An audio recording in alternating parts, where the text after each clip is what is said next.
thing come on top, then you can go ahead. Okay, thanks.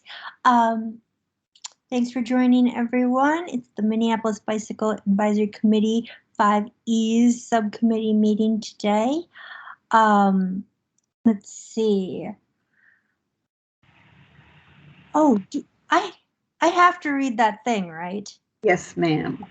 So members of the board may participate remotely by telephone or other electronic means due to the local public health emergency, novel coronavirus pandemic declared pursuant to the provisions of Minnesota Statute Section 13D021.8. Thanks so much. And here we are starting. Great. It's a beautiful day out. Bummed to have missed the bike ride, but it looked like a lot of fun. And let's see, Chris, I'm looking at the agenda, and Yep. It looks like we're going to start with Philip and then. You know, I don't see Philip on, and I was actually going to ask him anyways if we could let Katie go first since she's on and a guest anyway. So since he's not here, I don't think we need to ask him, and we can let Katie jump in if that's good with you. Yeah, that sounds perfect. Thanks.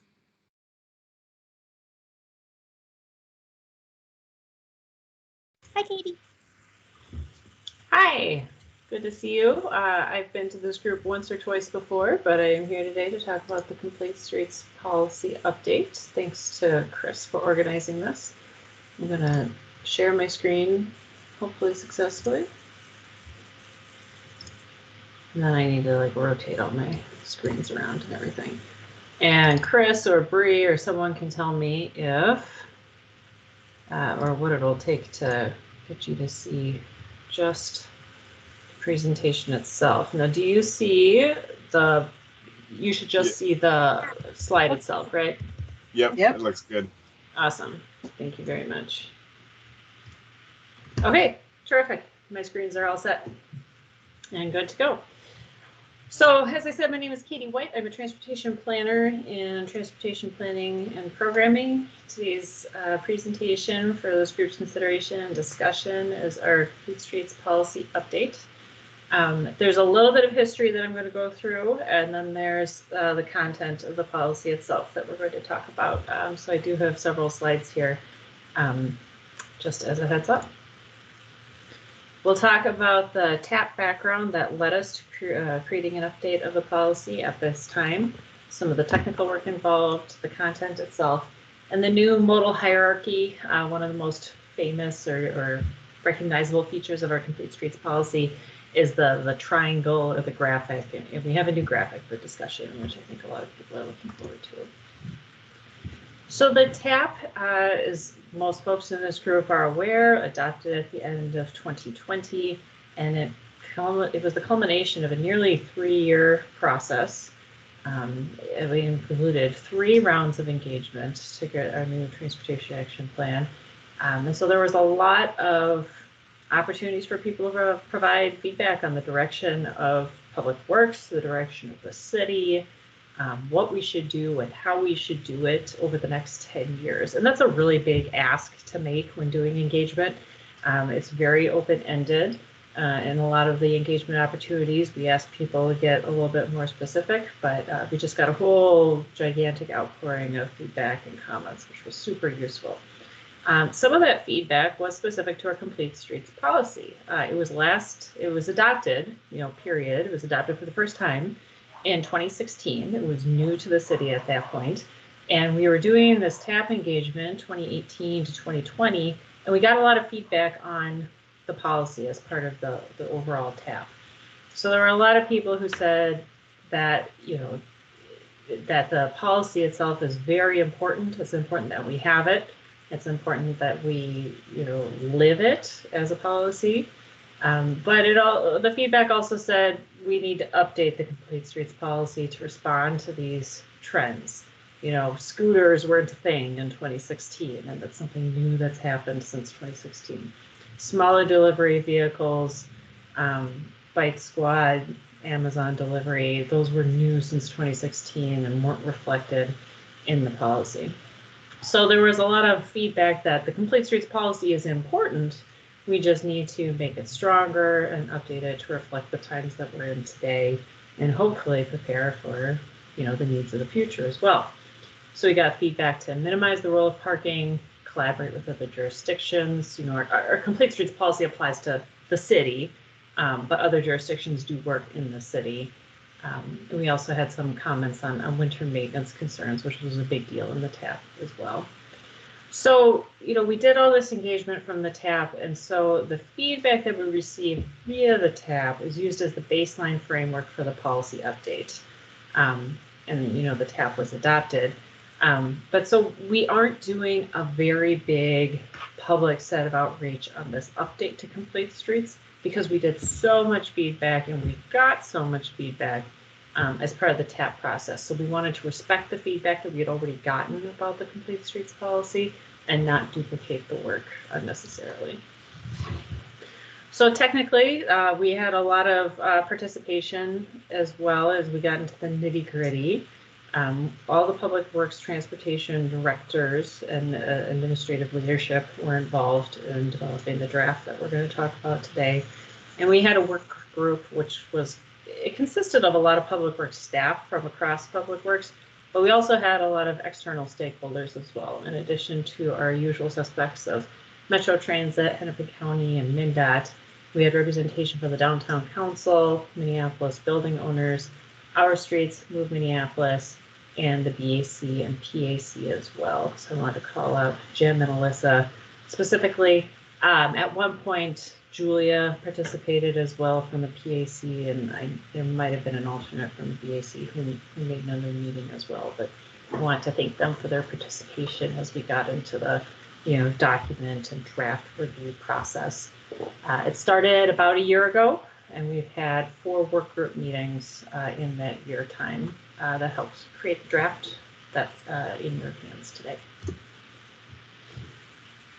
So we've talked a lot about the TAP, but the TAP adopted in December of 2020, had a lot of strategies and actions, and one of the many actions is we will incorporate freight micromobility and green infrastructure into the city's existing Complete Streets policy. This can be found in our street operations chapter or heading in the TAP. All of the TAP strategies have these graphics here that show the supported goals. If we do this, how are we supporting our city's goals? And then we had a difficulty, which we marked as medium, and a time frame. We said we were going to update the Complete Streets policy soon within the adoption of the TAP itself. So this is one of the first things that we're doing, living into the vision of the TAP. So as we got going with the background of the TAP and we engaged our work group partners internally and externally, we got a few other pieces of feedback to take into consideration developing the draft. We had some comments on construction impacts or detours for bikes and peds as part of the process. Winter maintenance, which came up pretty heavily during the TAP. We also got feedback that the end of the old Complete Streets policy, the 2016 version, had an exemption component that said we will do the Complete Streets policy in all instances except when, and there were a couple of conditions there. So we got the feedback that the exceptions process might not be necessary because it had never been invoked in a construction project at the city before. We also received feedback that there was a desire for a definition of what the Complete Streets process is, and distinguishing between Complete Streets as a noun, as a thing, versus a definition of a Complete Streets process. And we decided to go with the process definition, which we'll talk about later. And then there's also a new section on interpreting the modal hierarchy. It's a new component of the document. So now I'm going to go through a few of the different components, and there's going to be several slides here with different themes. So I think I can take questions now. I think the agenda looks okay. Chris or Millicent can correct me. But it might be easier to save questions for the end. I want to respect the chair, Bree, and what this group's norms usually are. So the first is freight. You know, the TAP said that we were going to update for freight, micromobility, and green infrastructure. And so the first is freight. The new policy will treat trucks, large trucks, and smaller delivery vehicles differently. And it's important to coordinate with the new street design guide for accommodating and managing the impacts of large freight vehicles and accommodating their movement as necessary. And we're going to state that design, operations, and education will be used to mitigate vehicles stopping on bicycle in the pedestrian facilities. For green stormwater infrastructure, you know, this is relatively new to the city. We're incorporating it in everything that we do with a much higher standard for requirements. So, you know, we do have this requirement for better green stormwater management on linear reconstructions. Some of these improvements take space in the right-of-way above ground, some are below ground, and provide the benefits without people being aware of them or people noticing them, or, you know, strongly competing with the spaces that the people are using on the street.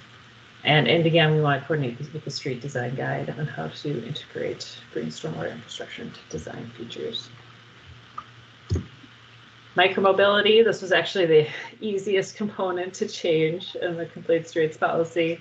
We're just going to use the definitions and treatments as outlined in the TAP and treat micromobility similar to bicycles. This actually got very little feedback and just general acceptance. So that was an easy change to make in the document. The next few slides took had a few more conversations to get to where we landed. The new policy where we talk about construction impacts and detours for bicycles and pedestrians says that we will provide the same level of protection for people walking and biking during construction as during non-construction conditions. And this is in alignment with our TAP, Street Operations Strategy 9. And a lot of cases, we have used the language from the TAP or closely followed the language from the TAP and incorporated it into the Complete Streets policy because it's not new, it's already adopted. It's something that we've committed to previously and we can continue to commit to as part of this. Winter maintenance, we'll continue to highlight the importance of and prioritize winter maintenance as a key element of access for people walking and biking. There were a couple of found in the walking chapter and the biking chapter. There were some last minute language changes on the city's commitment and how we talk about winter maintenance. But most importantly, we align with, you know, the Complete Streets policy now is in alignment with the 2018 bicycle and pedestrian winter maintenance study commitments that were made in that document, which of course is newer and different from what we were saying and talking about in 2016 when the first policy was created. The exceptions part is, you know, if you were to create a red line version, this would be a lot of red lines being struck out. We have eliminated the exemption process. It used to say if there is, for some reason, the need to not follow the Complete Streets policy, that will be allowed. And in the 5 years since the Complete Streets policy was adopted, no one ever asked for an exemption. We have been, you know, using the trade-offs and working through design limitations and physical constraints for all of our projects since 2016. And all of them, you know, we feel have lived into the spirits of the Complete Streets policy, given these considerations. And so the consensus was, well, we don't need an exemptions process because you know, sometimes there are things that we can't physically do, and that doesn't mean that it's not a complete street even without that. And so we have removed the exemption process from the policy.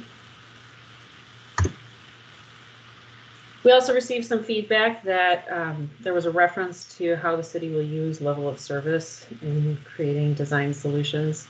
And we have removed the phrase while providing acceptable levels of service to all modes.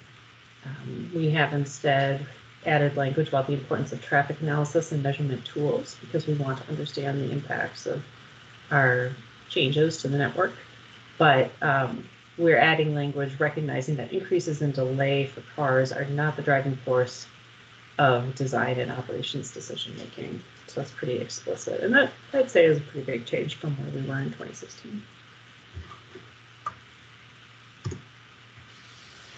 We have a new definition of the complete streets process. I'm not quoting it here because it's actually a couple of paragraphs. If you look at the first page of the document, it's the last, I think, 2 paragraphs, pretty substantial language.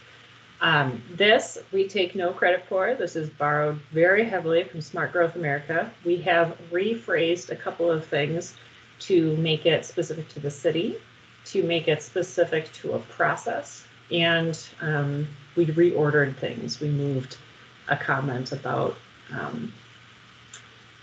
context-sensitive solutions, essentially, from the second paragraph to the first paragraph. It's not a perfect word for word, but I want to be very clear that we did not write it, and we want to give credit where credit is due. And we're also want to be specific that we are referring to a process of how we create a complete street in our decision-making, instead of saying a complete street has these features. That's not what we're doing. And that was a pretty significant conversation from all of the stakeholders. So all that being said, we now have a new modal hierarchy. The previous triangle was all green. It was fairly simple and easy to understand. I hope that we have made this also easy to understand. We have updated it with our tap friendly colors, same color scheme. And the new modal hierarchy looks pretty recognizable and is not, we just added more to it. I wouldn't say that the outcomes from this should be a surprise to a lot of folks, but it does read differently. We have a collection of walkers and rollers as the highest tier, where we place the most emphasis.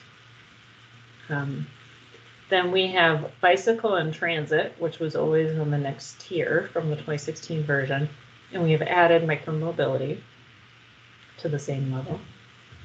The next level, we have cars and we have small freight. So this car, I want to be clear, is for moving cars and parked cars.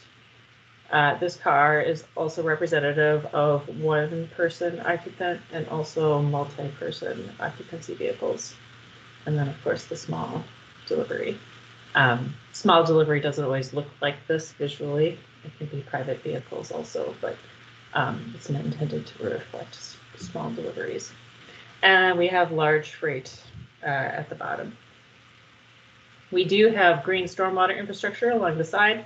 This is representative of its flexibility, how green stormwater infrastructure can be incorporated above ground, below ground. You could see it, you might not see it. It could be something that you think is a amenity for pedestrians, but really it's creating an important physical piece of infrastructure for water treatment. There's a lot that it could be. And we played around with the idea of, well, is it the second tier? Is it the highest tier? Where does it actually go? And so we just wanted to be clear that green stormwater infrastructure is part of everything we do and reflects all modes here. So we're continuing to work in coordination with other city plans and policy towards citywide transportation goals. These goals are, of course, from the Transportation Action Plan. And so, all these documents work together, the TAP, Complete Streets Policy, other city policy and documentation. Support each other, push each other. There will be another iteration of something that will also reflect the work that we're doing here today. So our anticipated timeline going forward is to present today and to the PAC subcommittee on September 27th, and eventually bring this to the October 27th Transportation and Public Works Committee. So that's a very long spiel. There's a lot of content to cover, and I'm happy to take questions now. And flip it back to another slide if people want me. I'll flip back to the hierarchy because it's really pretty, but I'm happy to take questions now from the chair or other folks.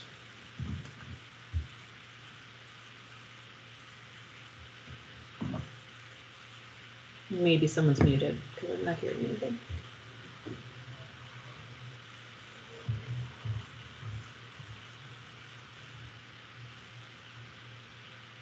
Don't see anybody's hands up. Anyone have any questions or comments for Katie? Oh, sweet. Okay, Dan. Hello, Katie. Thank you for the nice presentation. Could you explain just a little bit about how the Complete Streets and the Transportation Action Plan and the street designs sort of interconnect and sort of the layering of, you know, how one works with the other and which superimposes the other? Sure. I wouldn't say they superimpose each other, but they do serve different purposes. I think the street design guide, I mean, if you've paged through it, it is very specific. It talks about 3 feet to 5 feet. It talks about 18 inches, 8 inches, you know, it gets very specific. And so we weren't going to duplicate that level of effort here. So especially, I think it's mostly true for the freight component, especially large freight, because there is a lot of language in the street design guide that's specific to large freight. And we did not include that level of detail here because there's another resource elsewhere for it. And so there's references to the street design guide and the importance of using that when creating a complete street, or, you know, sorry, we don't say that, but the importance of using the street design guide while, you know, to facilitate the movement of these vehicles and manage the movement of these vehicles. And so in that respect, you know, we just want to tie it together because the 2016 version of the policy doesn't talk about large freight a whole lot. And so we want to use that signpost to direct people to where there is a lot more commentary on the large freight. The TAP in general, well, the TAP has these large goals, very broad goals of equity and prosperity and everything, and then says specifically what we're going to do. And one of the things that we said we were going to do was update the Complete Streets policy. So it's a little self-referential. You know, they all point to each other, which is important for consistency, but they all do something different, which is important for the how of what we're doing. I hope that helps. So thank you. So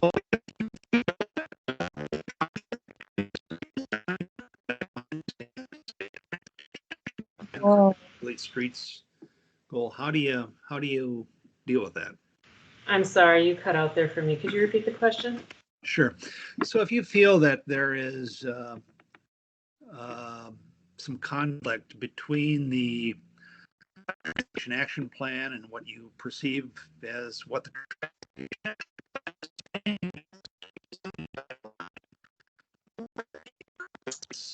policy here, how do you resolve that? I only heard part of that question, but it sounds like you think that there's a conflict between what the TAP is telling us to do and what we've done in the Complete Streets policy. And if that's true, I'd want to know where you see that conflict, and I'd want to fix that. No, I'll try one more time and see if I can, it comes through for you. I'm just asking if you notice what you perceive as a perceived conflict between these three policies. How do you Hey, Dan, it's still breaking up. Do you mind using the chat function, writing it, and then I'll read it aloud so that everybody can hear it if they don't have access to chat? Okay, will do. Okay, sorry about that. Thanks. Thanks, Chris.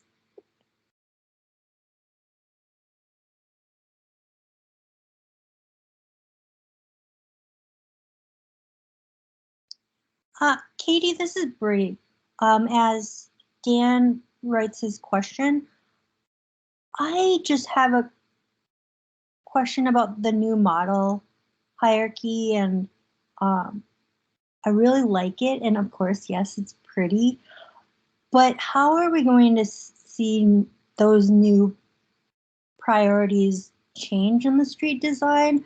I mean, when I see this, I'm like, ooh, it means that sidewalks are going to be bigger and wider, and then there'd be, you know, lots of bike lanes and rapid bus transit, and then less space for cars.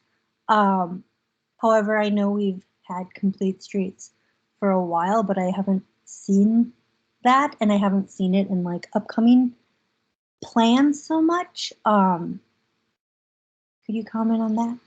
Thanks. Yeah, I'd say that every project is going to be different and reflect the needs of, engagement on those projects and reflect, the land uses that are adjacent. And so we do have our design standards that should not waver too much, like a 6-foot sidewalk, and, that's pretty standard across the city. And so that's going to continue to exist. I think that, when you're in a constrained right of way, it's sometimes hard to know what is going where. And the new modal hierarchy will continue to say that, these are important features for us, and we as a city are going to prioritize these things. We have some language, and I didn't print it out because I don't have a printer at home, but the language is fairly firm on saying that the delay of cars is not going to be something we shy away from. And so your question is, well, it sounded like your question was headed in the direction of, are we going to slowly chip away at space for cars? And that might be true because we're no longer using the delay of cars as something we're trying to avoid. We just know that it's probably going to happen. And so I'd say that that's probably new, but it's not going to be something that you feel or notice in a very dramatic way, right? I mean, pedestrians have been at the top of the hierarchy for 5 years. We've got the 6-foot sidewalk design, and you don't always feel that, right? Because we don't always, it's just a harder thing to perceive. And so I don't know that it's going to feel like a shock to the system, but this reinforces a lot of questions that we've had over the last few years. People will say, we have this complete streets policy, but do you really mean it? And you have this complete streets policy, and well, what about, the Taylor Swift 16 semi-trucks that come into town when she performs at the Vikings Stadium? And this graphic now represents, this is what we're doing, this is our policy. There shouldn't be a lot of ambiguity about how we treat these facilities.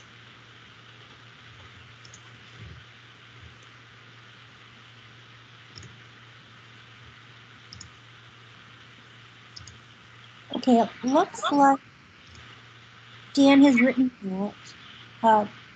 Chris, do you see?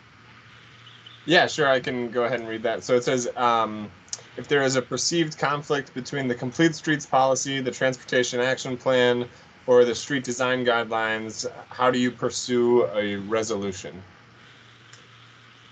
My microphone's not working. Can you hear me okay? Yes, I can hear you. Okay, terrific, because I apparently can't turn off my microphone anymore. Thank you for the question, Dan. I don't know that we're going to see a conflict between the Complete Streets Policy, Transportation Action Plan, or Street Design Guide right now. These have all been adopted now within a year of each other, within 12 months. So they should be fairly consistent. And we wrote a lot of the language so that it mimics or outright copies each other. And so I think we should be okay there. I'd want to know if people think that there's a conflict or interpretation that would put them in conflict with each other. I would for sure want to know about that, but I don't think that that's something we can expect. Yeah, thank you, Katie. Maybe you hear me better now. I had my volume turned down a bit. But say if you're looking at green stormwater infrastructure and a trail, a shared use path, is there one that gets priority over the other, or how does that get worked out? Well, You know, what they say in engineering is you can solve anything with more time or more space or more money in our case, right? So I'm not sure what the solution is going to be in any number of hypotheticals that we might encounter over the next few years. I know that green stormwater infrastructure has a huge host of things, and we could make green stormwater infrastructure invisible, you know, and we could make all the space for trails that we need. It would just be more expensive green stormwater infrastructure. And so that's going to be the trade-off. I think it's a little bit about space, as you imagine, you know, a rain garden next to a trail potentially, or a 8-foot trail, maybe a 10-foot trail, but then you make the rain garden smaller. And so I think it's less about the space on top, and it's more about the money available. And that's, you know, the money isn't addressed in any of these documents. So I don't have a good answer for that. But, you know, there's a huge amount of flexibility in the green stormwater infrastructure. And, you know, we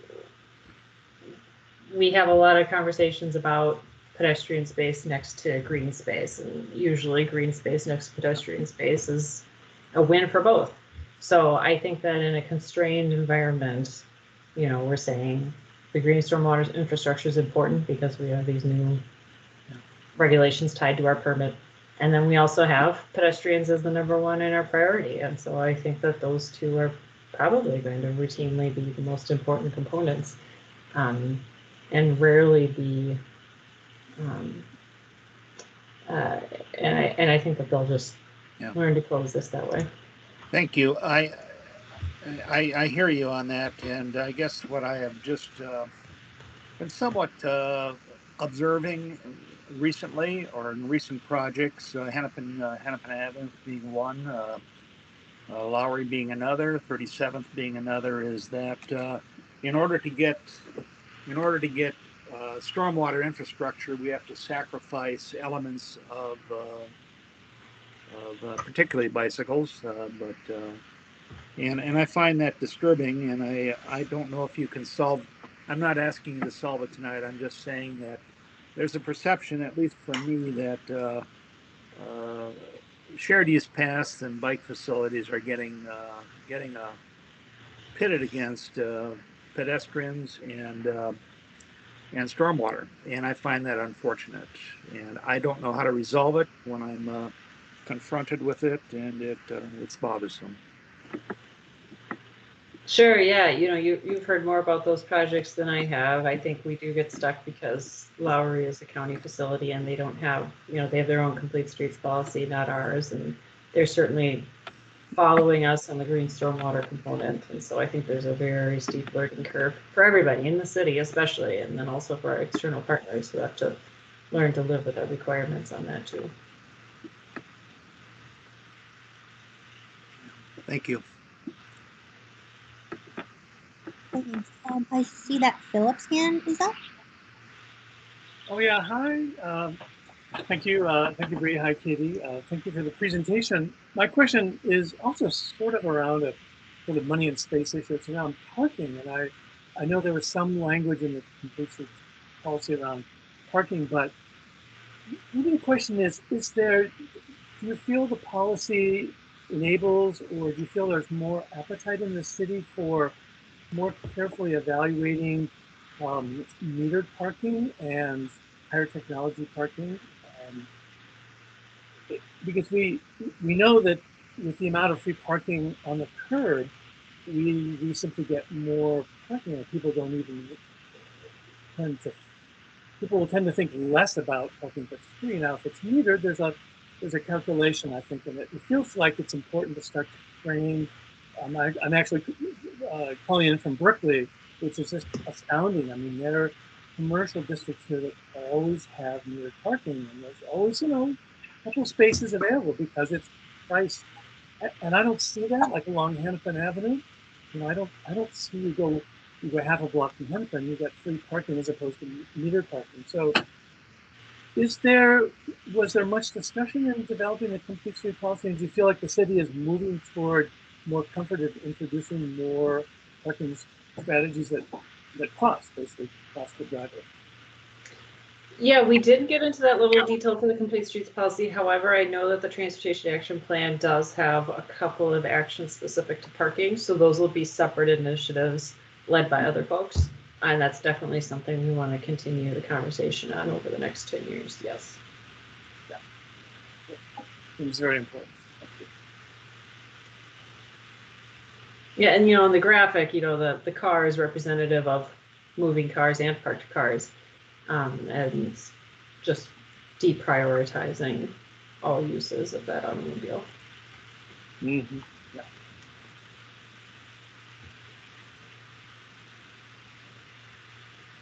Okay, well, thanks, Katie. I don't see anyone else's hand. Is anyone else? Well, thanks again, Katie. Good luck with the 2 presentations you have on deck. Thanks so much. Bye. Maybe it's not going to let me leave, so I'm just going to stumble around here. Oh, cool. Well, you're welcome to be with the meeting. Thanks so much. Thank you. So next up is, there we go. Chris, do you want to do the CIP or Phillips Tap next?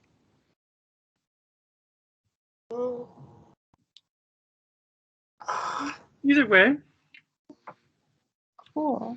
Why don't we go with Phil and the tap? Okay. Okay, Bree, everyone. As I said, I'm here in Berkeley, which is really quite remarkable. We all know, we've heard stories and seen pictures. It's the bicycle infrastructure, walk infrastructure, number of pedestrians, bikers, bussers, walkers. It's and parking meters. It's really quite a pleasant place to move around. Distinctly lower VMT and quieter. So that's the. But they started way early, and they had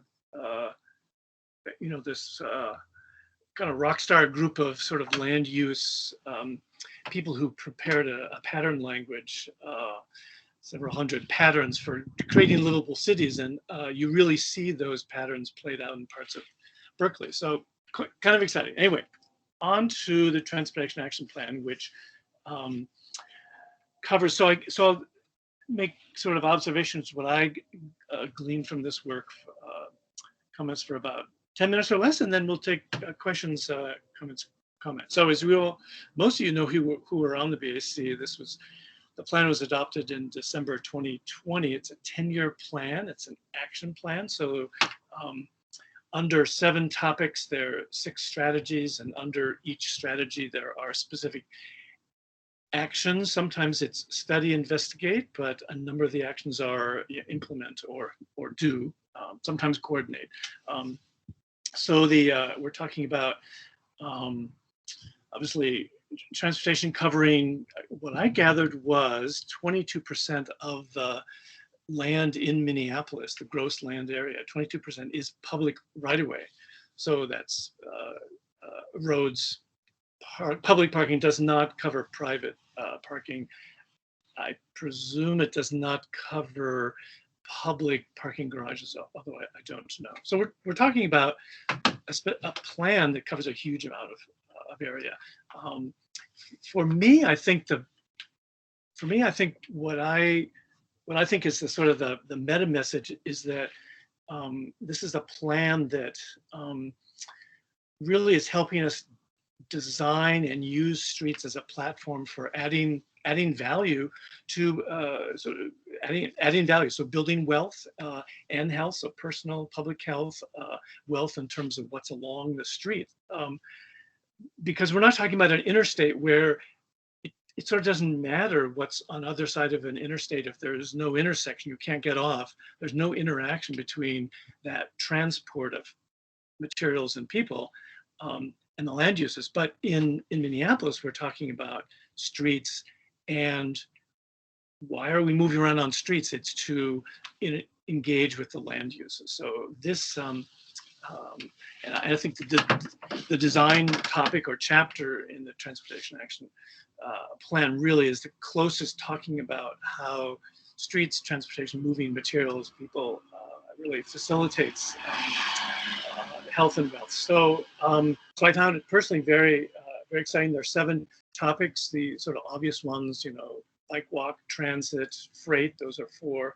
Then there's street operations and technology. So those are the topics. And so today I'm talking about the design ones. There are 6 strategies in the Transportation Action Plan. In the other topics, sometimes there are 11 strategies, but here there are 6 strategies for the design topic or chapter. 2 of them deal with and truly are those how does a street facilitate types of wealth and health, so greening the streets and incorporating carbon reduction design elements. Those are 2 of the 6 strategies.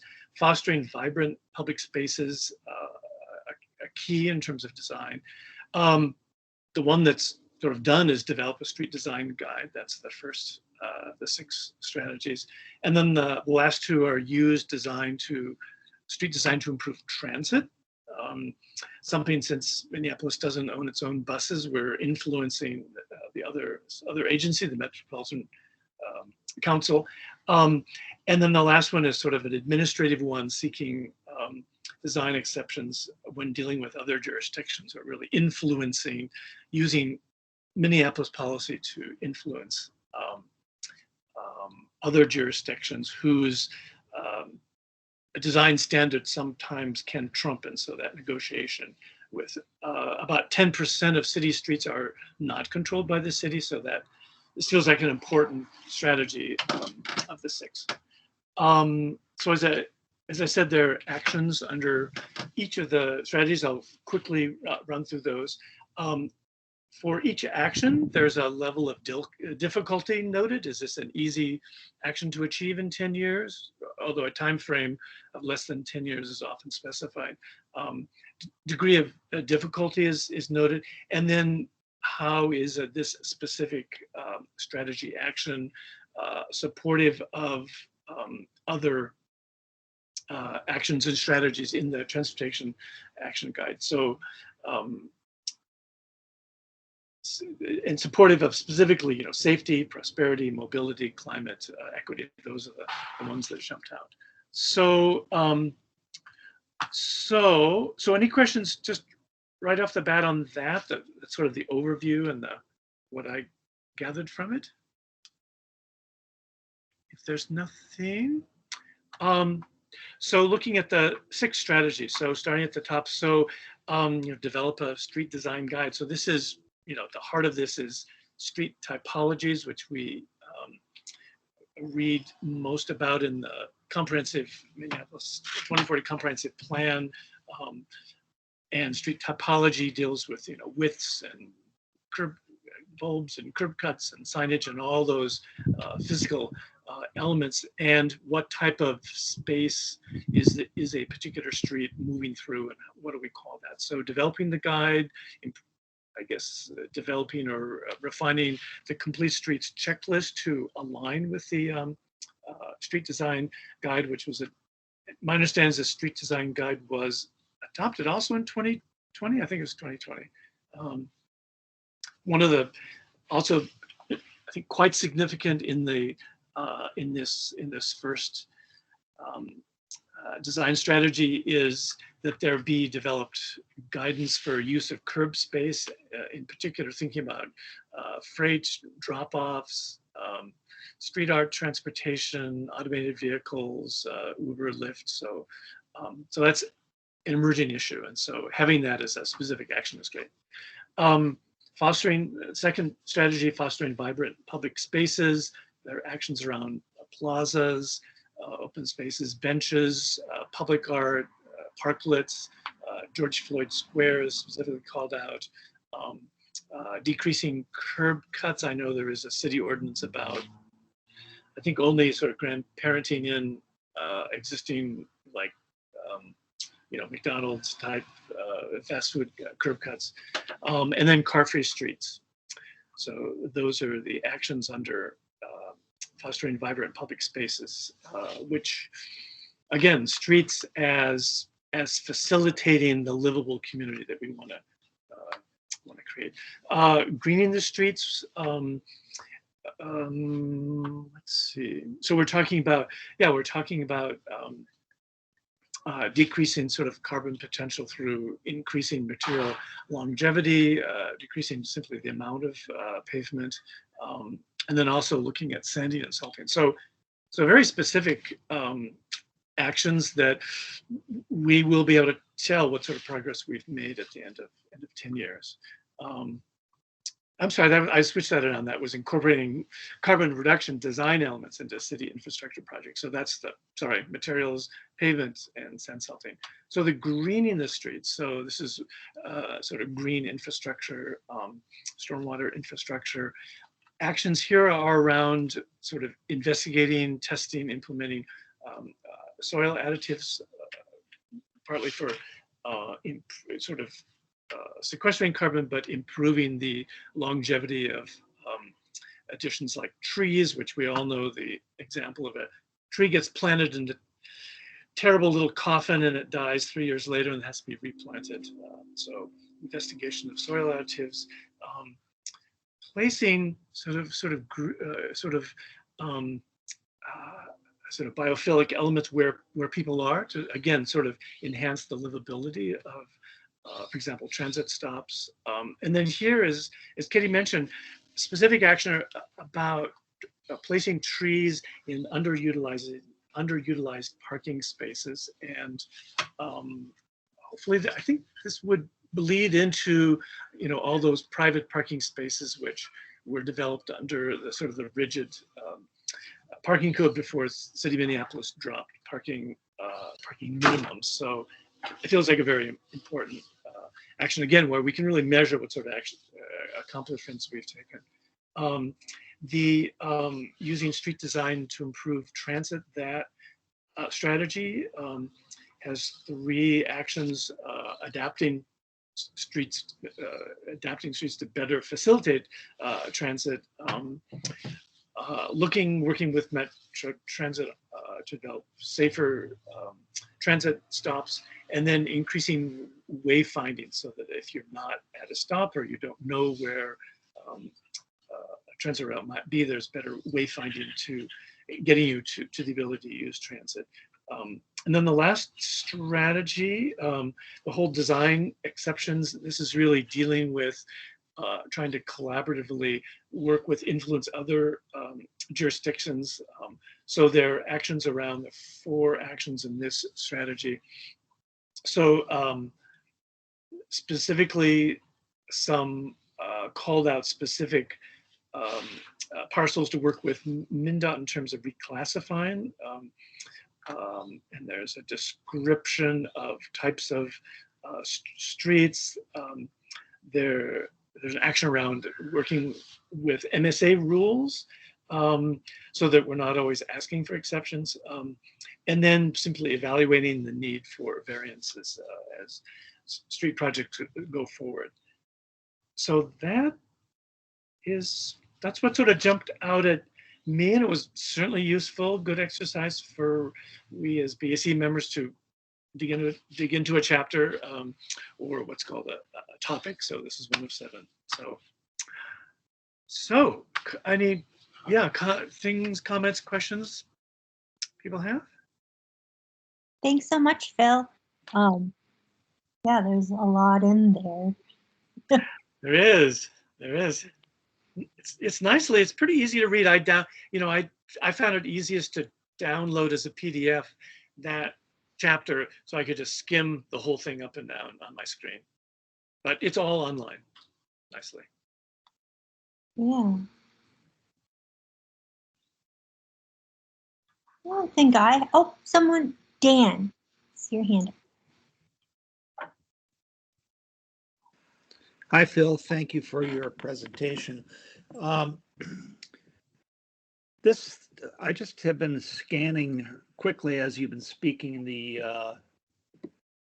TPA, and it looks a little different than what I remember it being, say, a year ago. I might have missed something, I may not have, but it does look a little different and kind of graphically kind of ties in with what Katie presented today with black dots that represent different things. One thing which I earlier had been, I found interesting and something worth noting was an area that talks about the actions, and I can't find it in this during this meeting, but I know that when I looked at wayfinding, and wayfinding was something that was an important thing to me, and I think an important thing for Minneapolis, to realize that the action about wayfinding didn't begin until 3 years after passing the TPA. And I think that's, 2020, we're 2 years into it. We haven't heard about wayfinding. And I think that's something that somehow easily, which I find trying to go through this document online is difficult to do, is to start to line up the things and when the due dates of when these different things are starting and ending. And, maybe Chris has some information that he can share with us on that. And I have a question in the chat too that you can point out when you want. Thank you. Dan, just one quick clarification. So it probably seems like a while because we worked on the TAP for a really long time, and this group had a lot of back and forth. It has been actually less than a year since we've officially passed it. So it was December of 2020. So we're still in the first year of that in terms of like when it says 0 to 3 years, 4 to 6, or I forget the exact 4 to 7, I think it is, however they break that down. And part of what we've been doing, which is kind of starting to roll out internally, is really, like, obviously it was a huge lift to get all this work into the TAP and to complete the TAP itself. What we've been doing is really breaking out, okay, now how do we do this and meet all those guidelines? And for council, at least, like, we've committed to, I believe it's every 2 years. So like at the end of next year, there will be a whole report on all that. So at the very least, like, this group and the public in general will get an update on where we're at as a whole with all those different types of strategies and actions. With that, I can't commit to that being any more or less or any more frequent for this group. It might be. I'm just not sure how that'll work out, but just a couple notes on that. That said, I mean, if wayfinding is still something you want to push us to, like, work on now and move forward and make sure that we're highlighting, you still have every right to bring that up as something you want to focus on. So just some added context there, I guess. Yes, thank you. I realize that, and my concern is that we are putting in bike boulevards and we are putting in different bike facilities right now that and have been put in since in the last few years that are kind of condemned. They won't see any of these things because they're tied to a street reconstruction. So when will those actually happen? If they will happen, is anybody looking at that? And those are grave concerns for projects that are in the process right now, is that they are being left out of this, and there is no plan. There's nothing to go back and take a look on how to put those things in once you figure it out.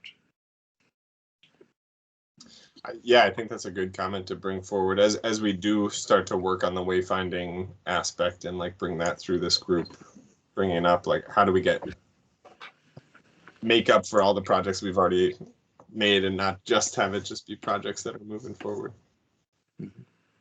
And to your comment, so the comment in the chat is just about the AAA network, and apparently having some trouble online accessing it. I did just try it, Dan, and I seem to be accessing it fine. I know earlier maybe it's something with your internet connection now. It wasn't the volume earlier; it was breaking up a little bit. So maybe those things are related. But if for whatever reason that keeps happening, let me know, and I can see if there's anything on the back end. I manage that online map, so I can mess with that if needed.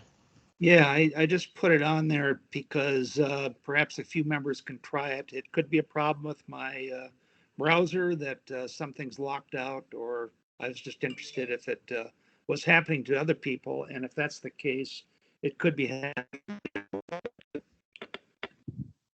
It seems to me that where wayfinding appropriately shows up under the transit strategy, it feels like it absolutely would be part, or should be, and I haven't looked at the street design guide, but it certainly should, sort of wayfinding for all modes should be should have a place in the street design guide. And certainly for certain street typologies, you really do want to help people, find where is a bikeway, a greenway, a transit stop, LRT. So yeah, this is maybe one of these just emerging areas where we need policy guidance. But then there is going back to projects that are already done where maybe the opportunity was missed to help people feel like, oh, I'm driving and parking, but there's a greenway, and there's maybe I could have used another mode. I mean that's what, for me, that's what a lot of what wayfinding does, is it prompts you to realize that maybe you didn't have to use a car. So it's good area to pay attention to.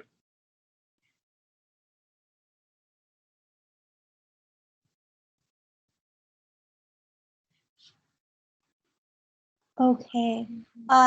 Thanks so much, Dan and Phil. And it looks like Heather, myself, and Janice have tested the link, Chris, and it comes up blank. Just to add to that, I looked at it on a phone recently, and it does come up, but it's not coming up on like my work computer. So I wonder if it's like a Windows thing. Yeah, thanks for letting me know that it's at least more than one person.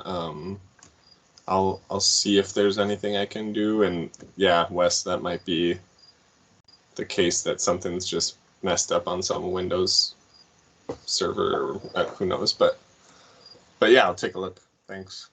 Yeah, I'm just using Chrome from home. So, yeah, I think, again, with all of these new updates, Dan brings in a valid point of like, how do we look at projects that have already gone through the past proper decision making, whatever was before, and how to update that, even though all, I'm assuming the outreach and all the things were approved, but yeah, how to go back and make sure, because yeah, there is that delay of like, okay, well, you have this great new complete streets guide or whatever, you just built, I don't know, like a 4-lane street or something. I know that's not, yeah. That's just an example. Okay, Dan. Yeah, just to piggyback a little bit here, that we have a project coming up on 37th Avenue Northeast, which I've been funding for, yet we don't know what wayfinding is available, and we fall back to that. Well, we're not going to address wayfinding for 3 years into the TPA things. So it's a frustrating thing, and as a user, and support some greenways and facilities that are coming up right now. Dan, it's breaking up again, Dan. At least for me, I caught some of that, but not the whole thing. Yeah, This is Natalie, and I also missed a lot of the key stuff. Yeah, Dan, it's really weird because it's like you turn into a robot and it's like beeple bopple, beeple boop. Let me try this one more time. How does that sound? Cool. Okay. For some reason, I deleted my sound a little bit, and I was trying to say that I have been following a project in Northeast on 37th Avenue, which is one that is on the city limits and one that is not from. Oh no, you need again. Fell out again? Yeah. Okay, I'll just put it in the Okay, I can read it too. You're thank you. welcome. Okay. It's going to take me a while, Bree, to write this. Okay, cool. Yeah, does anyone else have any comments or questions about design and TAP as well?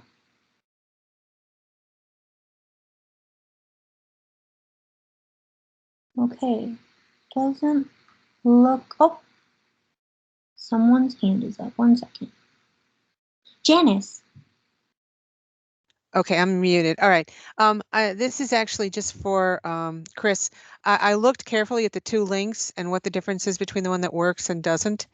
And the one that works is HTTP and the one that doesn't is HTTPS. Gotcha. Otherwise, they're the same. Anyway. That the secure link is the one that doesn't work. Yeah, that just means it's secure, which is kind of weird. But I'll check. I'll see if I don't have that. Thanks. I'll take a look at that. Okay. Chris, that sounds like. Do you remember that GIS thing that turned over? That's what it sounds like. Yeah, I think it is that. Good investigation, Janice and everyone. Yeah, let's see. Okay, well, let's, oh, another hand. Okay, go Dan, go. So Dan writes, a concern about wayfinding is projects like 37th Avenue, which has a line item for wayfinding in its regional solicitation grant, but the city will not address wayfinding for a few years in the TAP. So what happens here? Yeah, I think ultimately, because we haven't addressed it at a system-wide with the Transportation Action Plan, what I found for the action looks like it was a 4 to 7 year out thing, but perhaps there's a different one that's related to the 1 to 3 years. But that would mean that it would be handled on a project-by-project basis. And Dan, I know that you've been involved in that project and talking to Forrest, but really it would be more of a kind of situational. It would just be based on how that project manager is approaching that and if there's funding and able to find it and all that sort of stuff.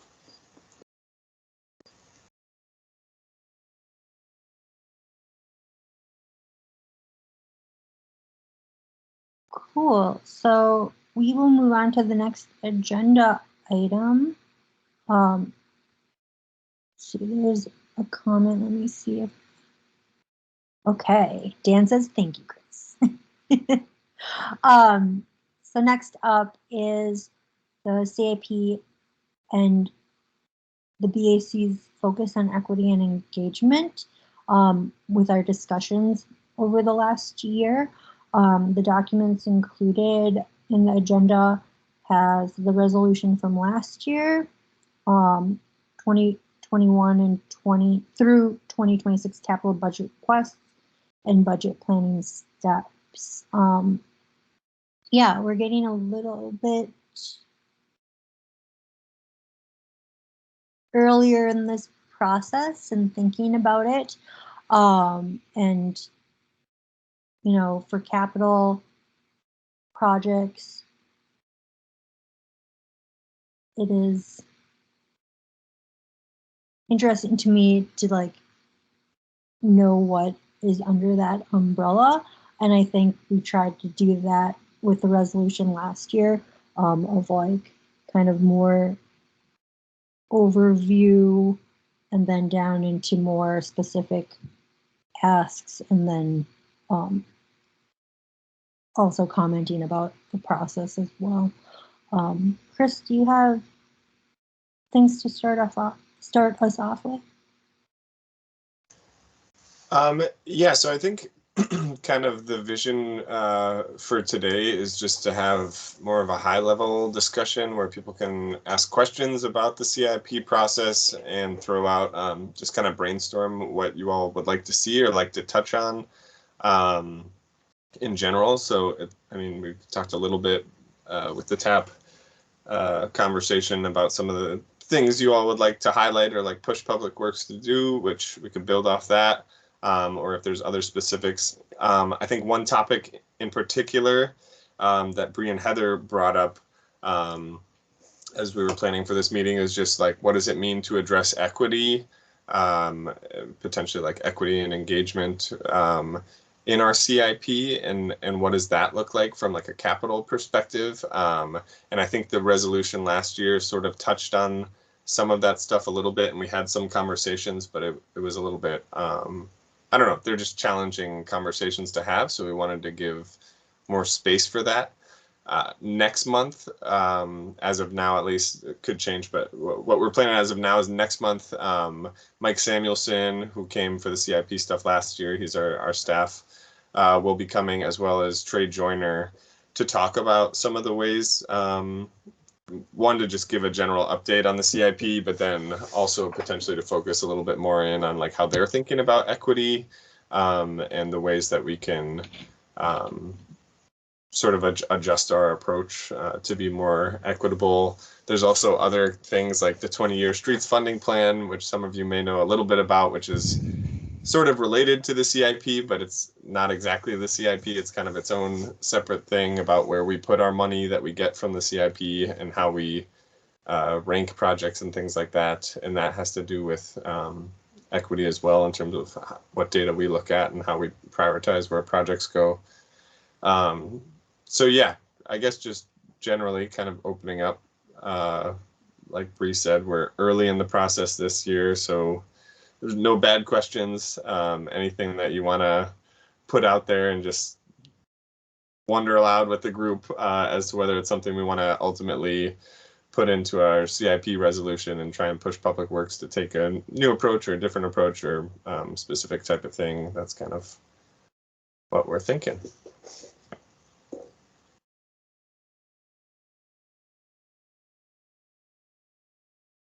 Bill. Sure. Thanks, Bree. Yeah, thanks, Chris. I think for me, the most useful, and this is really sort of a process, sort of admin suggestion or thought, but for me, the most useful way for us all to quickly understand, are we moving from such a sort of pure road car centric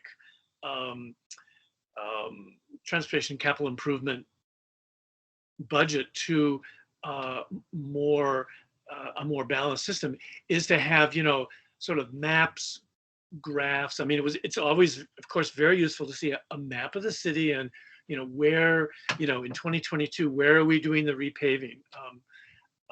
But, and I know we talk about sort of how much money goes for bike walk projects, bike walk transit, how much goes for road projects. We know sometimes a road project has bike walk transit elements.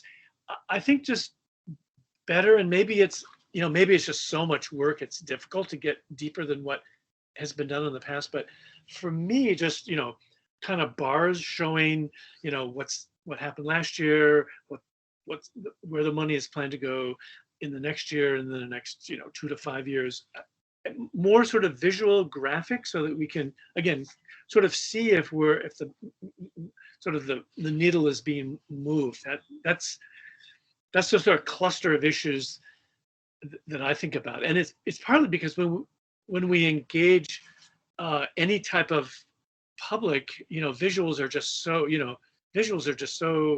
important. And it's just really, it's hard to look at a long list of, you know, amounts spent, typed in street addresses, names of projects. people don't tend to respond to that. So that's a little rambly thought suggestion. Thanks. And Phil, is that like an ask to the CIP team when they come and kind of do their presentation about the CIP to like try and take that into consideration more and have like more visuals? Yeah, absolutely. Okay, thanks. And I should say, I appreciate that comment. And like another useful thing today is like if there are any other just like questions that you want to prep to have the CIP team be ready, or things like Phil just said of like what you want to hear from them. I think that's just as useful as talking about like brainstorming what you all want in the CIP this year. And Dan wrote, it would be worth reviewing the 2021 Capital Long Range Committee comments, recommendations, and public input as well. Yeah, I think the link that was included, which I had never seen, of the capital budget requests for 2021 through 2026. Yeah, it is. It looks like it's just links to kind of like line items.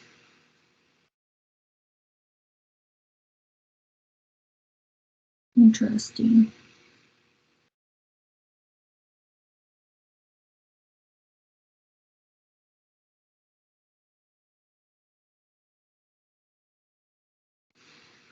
I think it's interesting. I was like, miscellaneous projects, art in public places. Looks like Natalie's got a hand up. Okay.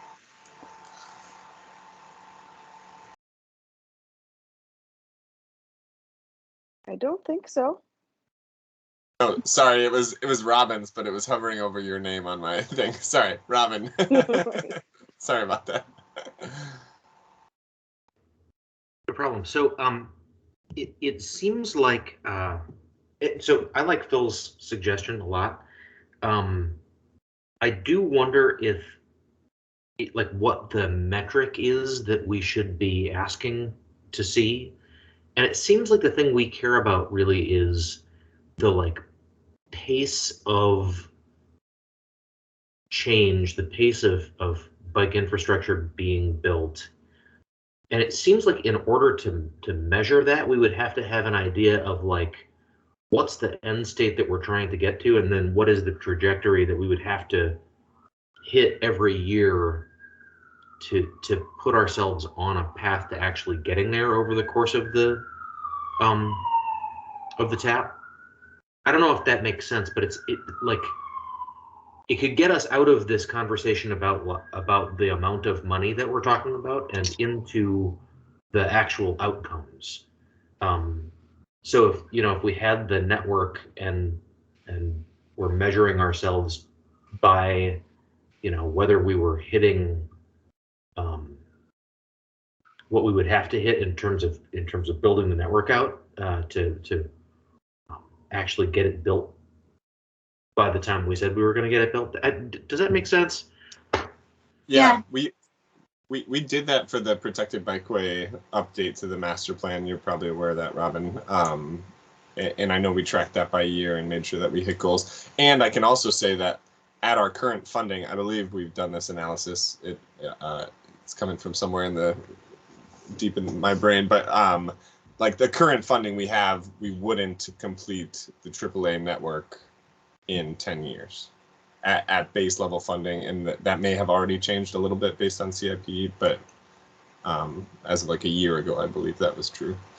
But yeah, I appreciate that comment, and I can pass that along to the CIP team to see what they can bring as far as kind of those tracking metrics. Yeah, I mean, you can use metrics of, where we want to be for, greenhouse emissions and the amount of percentage of people bicycling as well. It's like we have those goals already stated, and I think that is oftentimes the disconnect with the money, which we've mentioned before. So yeah, super helpful. So lots of graphs and colors.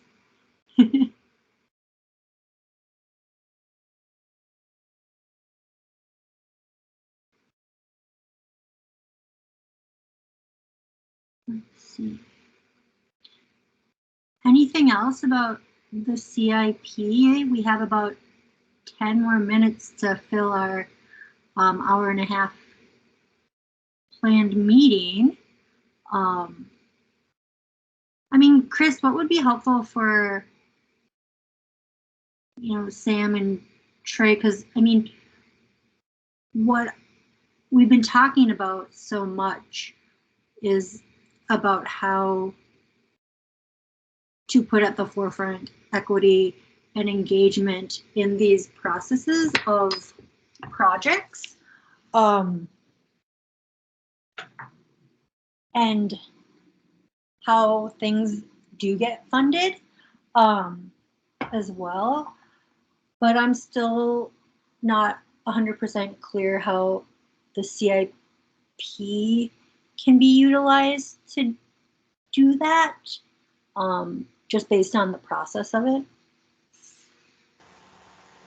Yeah, I mean, I guess what would be helpful is for individuals or like as a group to just, if there's a clear ask for what you all want to see in regards to like equity engagement in the changes, like I think what would be helpful is like identifying those, and then what we can do is help you figure out if that's something that fits in the CIP or if that's something that we need to address a different way.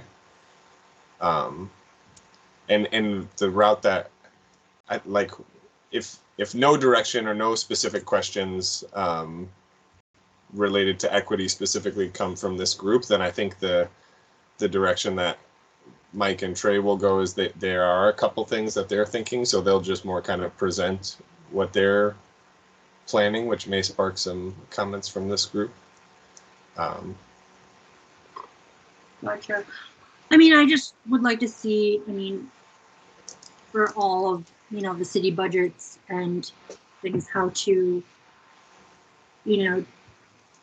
how we talked about, oppressed residents and communities, and how we actually not just talk about equity, but actually put money and resources towards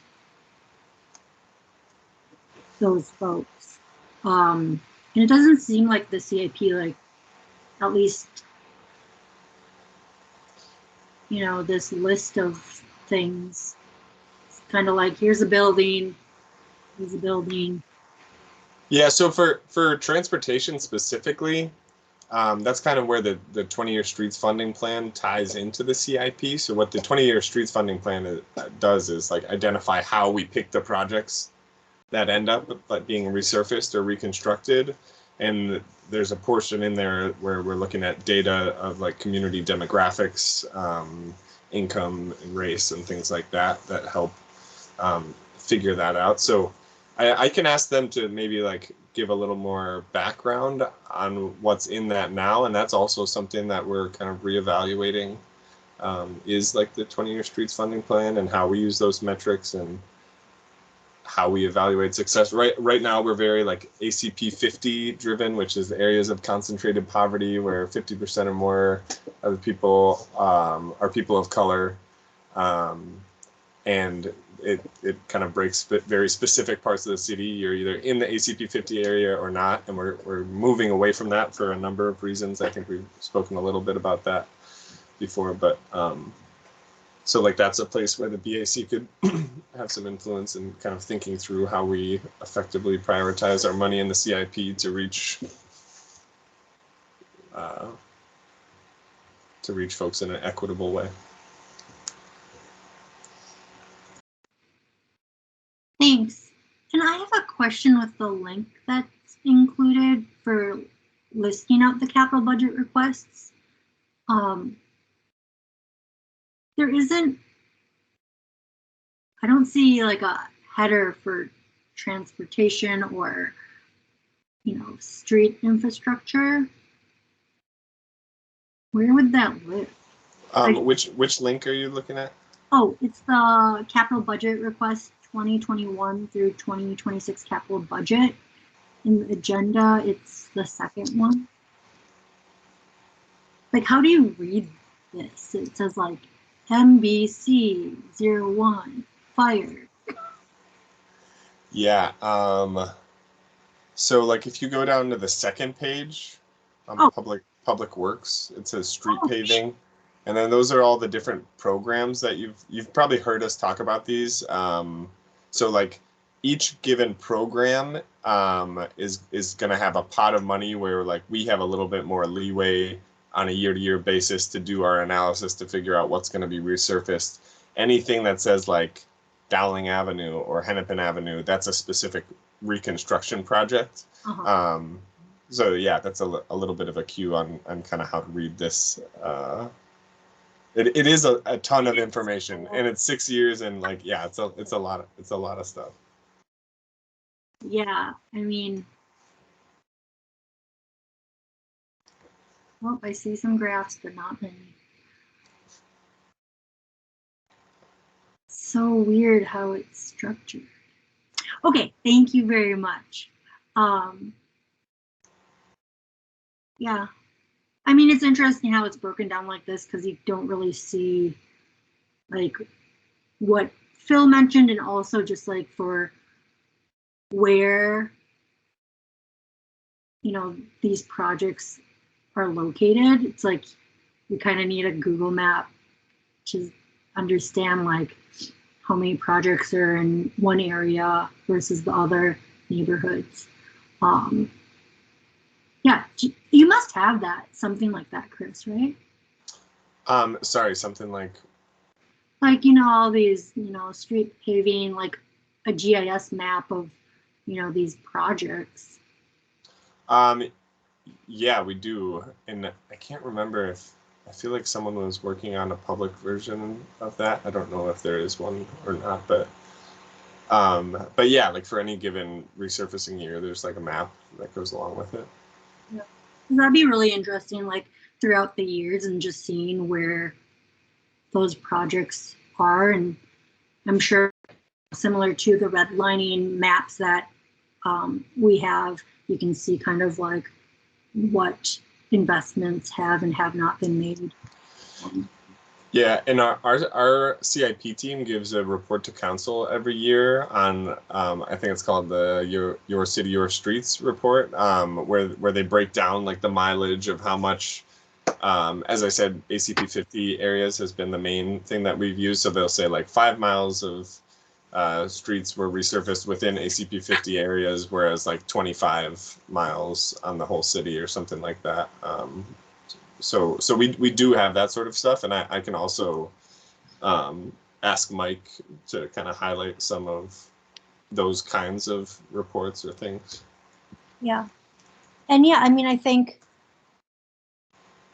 a lot of what we've touched on in the past is outreach as well, and I think that's under the umbrella of engagement. Because that's a lot of projects and a lot of, you know, folks to consider.